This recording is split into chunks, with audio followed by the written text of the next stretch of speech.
Hello and welcome back to The Note, where we are continuing to discuss the new book Money Mania by Bob Swarup. We discussed in the first part how there is a repetitive history of financial crises throughout human history.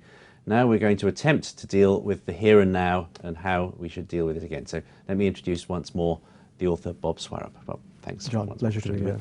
Now, obviously complexity is central to your notion of dealing with why financial crises happen, but you're also very clear that you can't fight complexity with complexity. Now, if we take a look at the situation in Europe at the moment, this is a chart that you built up for your book. That looks seriously complex to me, and I'm not sure how we go about dealing with it. Are there ways we can mitigate the effects of crises, mitigate the human pain they cause? Well, I think, John, you hit the nail perfectly on the head by saying you can't fight complexity with complexity. Right. The problem is that, you're fighting a losing battle in that scenario. Whether you're a policymaker or an individual institution, it really doesn't matter. Now, this chart, of course, what it shows is how deeply interconnected all the European countries are. In fact, it doesn't really matter because, Portugal, for example, a third of its debt is owned by Spain. It doesn't matter if one of them goes down, the whole system starts to unravel. And so what it really tells you is if you have to deal with this situation, if you have to repair the structural fragility that we have, which is quite clear here, where we are deeply interconnected, you have to deal with the debt at the first level. I mean, Europe today, to a large extent, is repeating the mistakes it made back in the 1920s, when the intransigence over repaying war loans and reparations meant they really went through this wonderful kind of tragedy of small decisions for a whole decade. A decade over which, by the way, they won 8 Nobel Peace Prizes for this. We're talking about the 1920s in particular here, right? Yes, 1920s. And they won 8 Nobel Peace Prizes, but still ended up with Great Anstalt and the Great Depression. Now, if you had to repair this today, what I would suggest what Europe really needs is a bold plan such as a Brady Bond type initiative. Okay, so in the case of Brady bonds, the bonds were issued by Latin American governments, but backed with US Treasury bonds as collateral. You've got somebody bigger than them to stand behind the bonds. Who is big enough to stand behind countries like this? Are we talking about the IMF? Are you thinking the US Treasury would do this? Well, I think this has to be a huge initiative. I mean, certainly Germany is an obvious person to stand behind it. The IMF, the ECB, and the Treasury would have to get involved. But what you're really looking at is what the Brady bonds did was they wrote down the value of the debt enormously. And they achieved two things. One was they created capacity in the system. Debt tends to saturate the system over time. And you cannot get growth unless you restore that capacity. So by writing down the debt, you do that. Secondly, it restores liquidity. Because once the new Brady bonds were created, they could be traded. Other people came in to buy them. Balance sheets suddenly became unclogged. And at that point, velocity, which is, of course, the other chart you showed previously, starts to increase. At that point, transactions start to occur. And the economy, of course, bear in mind, is a living, breathing thing. Without transactions, it starves and dies.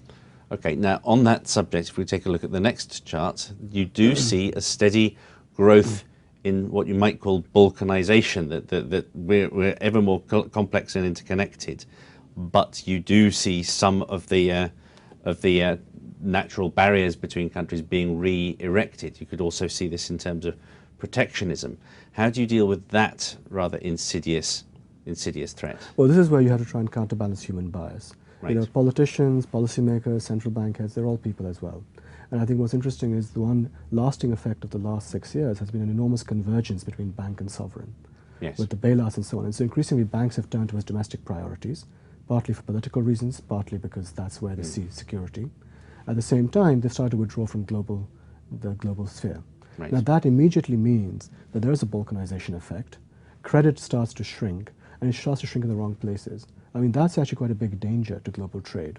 And if you have to counterbalance it, you really have to try and, for example, restore some element of institutional memory to these places. So, for example, if you look at the increasingly anti-Eurosceptic kind of perspective that's now evolving across Europe, I mean, that's actually quite worrying because that accentuates this balkanization, not just by the way of banking, but of nationalities.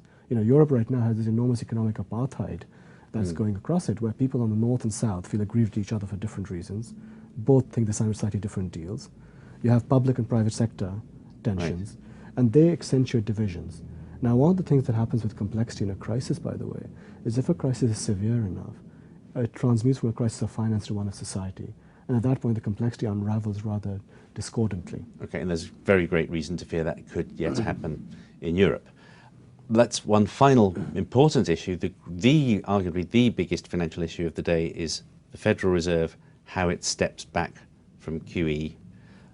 What is fascinating, if we take a look at this chart, is that US consumer credit famously built up over many decades, famously started to come down again during the crisis, and look what's happened in the last few years. I mean, it looks as though the Fed has solved the problem by creating an even worse problem. How do we deal? What should central banks do at this point? Well, see, I feel very sorry for central bankers, because they're really fighting with one hand tied behind their back. The problem with monetary stimulus and support is that it was very much the right policy back in 2008. But all it really does is it stabilizes a patient, places the patient in induced coma. The cure still needs deeper structural reforms, and that has not happened. Now, what's happened, of course, is that as QE has progressed, it has completely distorted major parts of the market, such as the yield curve, for example. The reality is that we don't know anymore what the right price in the market is. And in a world where you have little to no growth, where people don't actually know how to value things anymore, because there is no stability in that sense, they will place any value they can. Investors have a crush for yield. And so there's this enormous demand now for debt, which allows you to then get growth by just fueling more debt. And that is short term. Okay, so how do we deal with this? One interesting idea is to try to reduce the complexity in the system by battling against institutions that are too big to fail, reinstating, for example, Glass-Steagal to make institutions simpler. Is that what we need to do to begin to move down from this apparently unsustainable precipice? Well, I think you need to certainly fight complexity on the regulatory side. Regulation is remarkably complex now, and you have a situation where Citigroup, for example, will now have 150 regulators around the world looking after its affairs. That becomes hard to manage. How do you coordinate all of that? So you need to simplify things down. You need to certainly look at things like Glass-Steagal. Too big to fail, I think, is a problem, because if there's one thing that complexity teaches us, is that in a network there will always be failures at some point. And too big to fail will eventually still fail. And when it happens, that will be catastrophic. So you have to really take that down. The second thing is to reevaluate what you mean by GDP. We have this enormous fetish of GDP, where GDP is simply nothing more than a measure of spending. And therefore all spending is good. A great night out in New York is the same as investing in a factory. Unfortunately, the multiplier effect of both over the number of years is very different. So we actually need to reevaluate what we mean by GDP. What is the kind of growth we want?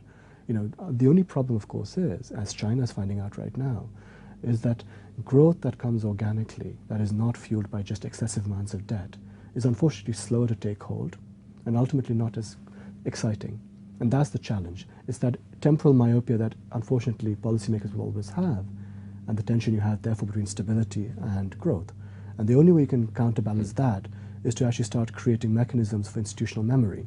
So just as a very simple example, it used to be common many, many years ago to actually have divisions within Treasury, for example, that simply looked back over the long history and tried to understand parallels that might exist. And one of the great tragedies in the economics profession was when all of the economic historians 20, 30 years ago got banished to the history department. And the profession became a lot poorer for that. And the results of that, I think, are really coming out now, when we risk repeating very familiar mistakes that Augustus, by the way, did, that people did in the tulip times and so on, and with perhaps the same consequences. Okay, Bob, there's a lot more we could discuss. I don't think we have time for any more, sadly. In conclusion, it's fascinating. It's very important to put things in context. A lot of these ideas we've been discussing are very interesting. Perhaps the most important thing, though, is it's a cliche, but it's still true. Those who don't know history are doomed to repeat it.